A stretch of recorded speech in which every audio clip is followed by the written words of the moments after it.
Olá, meus amigos, meus irmãos em Cristo, há quanto tempo? Estou devendo um vídeo de filosofia, né? Temos aí uma série de livros de teologia. Estou devendo um vídeo de filosofia, mas provavelmente o próximo vídeo será de filosofia. Ainda não é este, tá? Aqui nós temos um livro que eu comprei ontem, O Poder da Paciência. E esse é o livro que eu quero beijar hoje. Aqui, o saber não ocupa lugar. Se você não é inscrito, aqui embaixo tem um botãozinho vermelho, você e já está participando deste canal. Estamos indo para 7.000 membros, 7.000 inscritos. Faça a sua pergunta, faça o seu comentário, né? Baseado com argumentos, com respeito também, né? Então vamos lá. 5 perguntas de um ateu. Eu quero, antes de falar, quero dizer para vocês que nessa minha jornada de argumentações, de discussões teológicas, né, de falar da Bíblia, os ateus são dos mais fáceis de serem contra-argumentados. São argumentos muito fracos. O mais difícil é o filósofo, né? O mais difícil é o filósofo porque ele cria argumentos em cima de argumentos e ele trabalha muito com sofisma. Então é um pouco mais difícil de refutar. Mas o ateu é um dos mais fáceis de ser refutado, provavelmente o mais fácil. São perguntas muitas vezes tolas, sem sentido, e perguntas às vezes até de uma criança epistemológica, né? Bem, então vamos lá. A primeira pergunta para nós não... Por que Deus deixa as crianças nascerem para depois morrerem? Bem, antes de continuar essa pergunta, eu quero dizer que todas essas perguntas aqui, a palavra-chave é liberdade, é livre-arbítrio, tá? É livre-arbítrio. Por isso que eu acho que a teologia, entre aspas, calvinista, é muito parecida com a teologia, entre aspas, ateia. É muito parecida, porque ambos vão desconstruir o livre-arbítrio, ou tentar desconstruir o livre-arbítrio. Ora, por que Deus deixa as crianças nascerem? Porque alguém assim o possibilitou, né? As crianças vieram ao mundo e elas nasceram. Agora, claro que todas as crianças que se tornarem adultas, elas terão o plano da salvação para entrarem pelas portas, né? Então, por que Deus deixa as crianças nascerem para depois morrerem? Primeiro que nem todas as crianças que nascem, elas na sequência elas morrem, né? É um número pequeno de crianças que morrem, levando em consideração toda a população mundial, tá? Mas essas que morrem, centenas de respostas por que elas morrem. Não dá para responder tudo aqui, mas a principal resposta é a questão da liberdade, do livre-arbítrio. Deus permite que eu esteja numa situação de sempre estar escolhendo, sempre eu estou escolhendo. Por isso que nesse momento da questão do livre-arbítrio, da liberdade, eu estou com o filósofo Sartre, que diz que nós estamos condenados a ser livres. Estamos condenados a ser livres. Todo o tempo nós estamos tomando escolhas. Até mesmo se nós dissermos eu não vou fazer nada hoje, já fiz uma escolha de não fazer nada. Então, por que Deus deixa as crianças nascerem para depois morrerem? Aquelas que morrem por causa do livre-arbítrio. Agora, já na segunda pergunta, vou logo antecipar a terceira, que é para colocar, responder logo essa questão da morte das crianças também. Deixa eu me ver aqui qual é a outra pergunta. A terceira pergunta: como Deus julga os que viverem antes de a Bíblia ser escrita? Bem, a Bíblia fala no livro de Atos que Deus não leva o tempo da ignorância, tá? Então as crianças que morrerem, elas serão culpadas? Elas não têm culpa de nada. As crianças até a idade da razão, e o que é a idade da razão? Já falamos isso em outro vídeo. A idade da razão, ela pode ser 5 anos, 7 anos, 10, 12, depende do cérebro, e quem vai fazer esse julgamento é Deus. Até essa idade da razão, as crianças não terão culpa nenhuma, elas não têm culpa nem de vir ao mundo e nem de sair do mundo através dessas mortes. Eu só queria que os ateus amassem tanto as crianças que morrem na prática do que nos seus discursos, porque é um discurso muito repetido isso aí, tá? Então, a terceira pergunta: como Deus julga os que viveram antes da Bíblia ser escrita? Deus não é injusto. Duas coisas muito fortes em Deus: é a questão da liberdade que ele dá ao ser humano e a questão da injustiça. Deus sempre é justo com todos. O seu julgamento é mais perfeito do que o melhor juiz que já existiu no planeta Terra, né? Então, se as crianças foram mortas antes de ter o conhecimento da Bíblia, elas vão ser salvas automaticamente. Então, os ateus não precisam se preocupar com isso aí. Agora, aqueles que nasceram antes da Bíblia ser escrita, não apenas antes da Bíblia ser escrita, mas onde não chegou a Bíblia, onde não chegou o conhecimento, Deus vai se revelar a ela de alguma maneira. Então não sabemos como. Não dá para a gente fazer um cabedal aqui de manual, um manual cheio dizendo assim, não tem como. Então respostas que não dá. Agora Deus vai se mostrar a ele de alguma maneira. Se não foi através da Bíblia, se não foi através... alguma maneira Deus... E a resposta também vale para os índios que estão na floresta, para os aborígenes que estão lá no mais recôndito da floresta da Austrália, os canibais, aqueles que vivem lá também na África, aqueles lá do Polo Norte, do Polo Sul, que estão lá, os iglus, ou qualquer outra pessoa que esteja num local fechado que não chegou ao conhecimento. Não chegou nem a Bíblia, nem o conhecimento da Bíblia, tá? Então eles serão iluminados. E o filósofo Kant, ele dizia o seguinte: existem duas coisas que me espantam. Primeira coisa é o céu estrelado. O segundo é essa lei moral que há dentro de mim.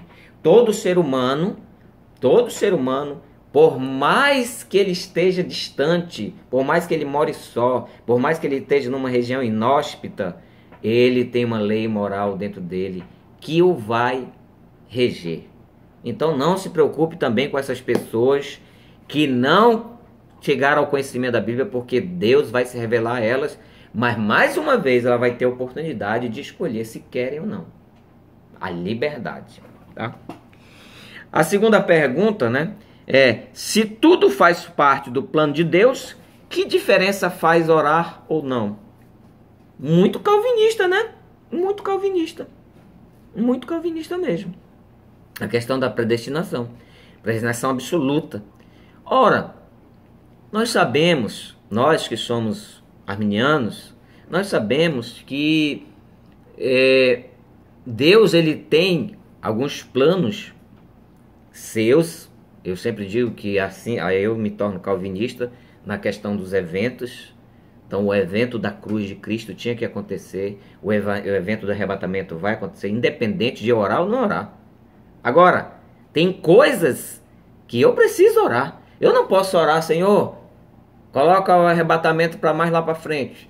Senhor, o arrebatamento, eu quero ser o general do arrebatamento. Não posso orar sobre essa questão desses eventos que estão predestinados.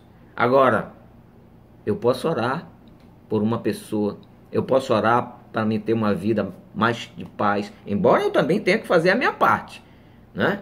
Estamos falando só de oração aqui, mas tem outras coisas, tá? Então, se tudo faz parte do plano de Deus, o plano de Deus para nós é que nós chegamos à salvação, mas aí ele dá a liberdade. Porque se Deus fizer, se for assim, nós somos robôs. Somos mecânicos, nós não temos nada. E o amor, Bíblia, o amor ele dá liberdade. Se o amor prende, ele deixa de ser amor. Então se Deus prende, ele não é amor. Se Deus é amor, não é Deus, porque a Bíblia diz que Deus é amor. Então, se tudo faz parte do plano de Deus, que diferença faz orar ou não? Nem tudo. O plano de Deus, ele não é predestinado tudo. Tem coisas que depende de nós. Se eu quiser ser salvo, eu vou ser. Se eu não quiser, eu não vou ser. Eu tenho a liberdade de escolher.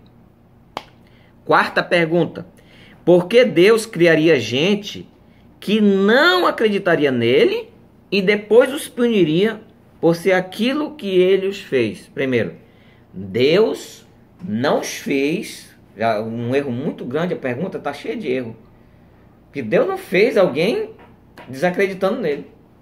Deus fez todos os homens com uma vontade de escolher se acredita ou se não acredita. Então, quem acredita tem um destino. Quem não acredita tem outro destino. Então, uma pergunta muito boba. E são tantas perguntas bobas.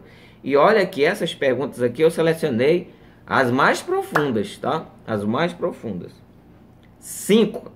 Quinta pergunta: por que Deus abriu o Mar Vermelho para Moisés, mas não abriu os portões dos campos de concentração? Por que será? Primeiro que Deus não é meu empregado, né? Para fazer tudo que eu quero. Segundo, nós temos a questão do livre-arbítrio, que o nosso livre-arbítrio ele pode fazer alguma coisa que Deus não vai fazer. Deus não vai fazer. Mas tirando essas coisas aí, eu quero tocar num assunto muito mais profundo e muito mais interessante, que é a questão do meu conhecimento, que é a questão deste mundo vasto de conhecimento, que é o conhecimento do Todo-Poderoso. O que eu conheço é muito pequeno, é muito limitado, mas o que Deus conhece é muito grande. Então eu sempre gosto de ilustrar com um quadro, né? Então tem um quadro pintado. O que acontece? Eu só vejo um pedaço do quadro. Então, quando eu faço um julgamento em cima desse pedaço de quadro, eu só vejo aquilo ali. Mas se eu tivesse a visão de Deus, ou uma visão melhor, eu entenderia melhor aquilo que está ali na minha frente. O nosso problema, e principalmente do ateu, é que ele não entende isso. Ele não entende que o conhecimento do ser humano é muito pequeno e que nós temos que esperar para ver o que vai acontecer. Então, por que Deus não abriu os portões dos campos de concentração? Eu não sei responder para você, levando em consideração aquelas duas questões que nós já falamos anteriormente nessa pergunta aqui, né? Porque Deus dá liberdade, e a minha liberdade implica em alguma coisa, né? Porque Deus ama dar liberdade para o homem, para escolher, mas a questão do conhecimento é o que vem depois. Nós não sabemos o que vem depois. Nós não sabemos o que vem depois. Nós não sabemos. Se você souber, me diga o que vem daqui a alguns 10 minutos que vai acontecer. Agora, conta-se uma certa história uma história que aconteceu, não sei se foi na Índia, não sei se é verdade também, mas ela ilustra muito bem o que nós vamos falar aqui. Então, o homem estava no seu vilarejo, né? E aí ele tinha um cavalo. E aí, de repente, um belo dia, aquele cavalo foi embora. Aquele cavalo se desgarrou. E aí veio o vizinho e disse: o senhor tem uma sorte, um azar muito grande, né? Olha, veja, o senhor perdeu o seu cavalo, o seu único cavalo foi embora. Depois de alguns dias, o cavalo voltou. E com ele vieram 10 cavalos. Aí aquele vizinho chegou e disse: olha como o senhor tem sorte. O senhor tem uma grande sorte, né? Porque o senhor estava com o cavalo, ele foi embora e ele trouxe mais 10. E um belo dia, passaram-se muito tempo, e o filho estava cavalgando em cima de um daqueles cavalos que tinham chegado. E um daqueles cavalos deu uns pinote lá e o filho daquele homem quebrou a perna. Ele quebrou a perna e disse, quando ele quebrou a perna, lá vem aquele vizinho de novo, dizer: olha, o senhor tem muito azar. Os cavalos vieram, mas trouxeram maldição, quebrando a perna do seu filho. E passaram-se mais algum tempo, veio uma gangue para arregimentar soldados, e quando chegaram naquela casa, que viram que aquele jovem estava com a perna quebrada, não quiseram levar, e assim ele foi salvo. Dessa maneira, esse episódio, essa historinha, pode ser verdade, pode ser mentira, mas ela ilustra muito bem o que está por vir depois. Que nós não sabemos o que vai acontecer. E nós ficamos dando várias respostas sem nunca sabermos onde realmente é a resposta, a não ser que nós vemos o quadro todo. Então, porque Deus abriu o Mar Vermelho para Moisés, mas não abriu os portões dos campos de concentração? Nós não sabemos dizer. Nós não sabemos o que foi que cada um fez. Nós não sabemos o que Deus quis fazer com a Alemanha, a não ser que eu seja um profundo conhecedor da Alemanha para dar apenas uma resposta. Porque com certeza existem várias respostas. Deus nunca deixa nada acontecer sem que sejam várias coisas. Deus nunca faz um fato apenas para realizar algo, mas para realizar muitos, abre aspas, algos. Coisa que o nosso cérebro não vai conseguir entender. Nós não temos resposta para todas as perguntas. Agora, eu querer saber algo daquilo que vai acontecer depois, não tem como.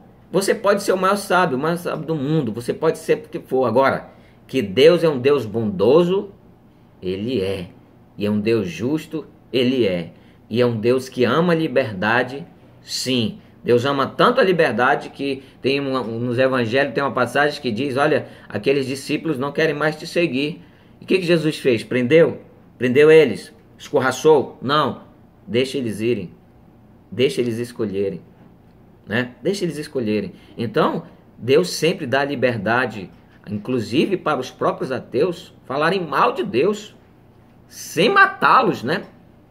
Eu não vi nenhum caso em que esses ateus, inclusive eu passei 4 anos na universidade e tinha marxista, tinha sartreano, nietzscheano e tinha uns ateus também metidos a besta que ficavam fazendo gracinha com Jesus, falando que Jesus foi crucificado com a fralda e fez não sei o que, não sei o que, não sei o que, e que Deus tem uma barba e queria vontade, assim, coisas bem fortes que eu não posso nem falar aqui.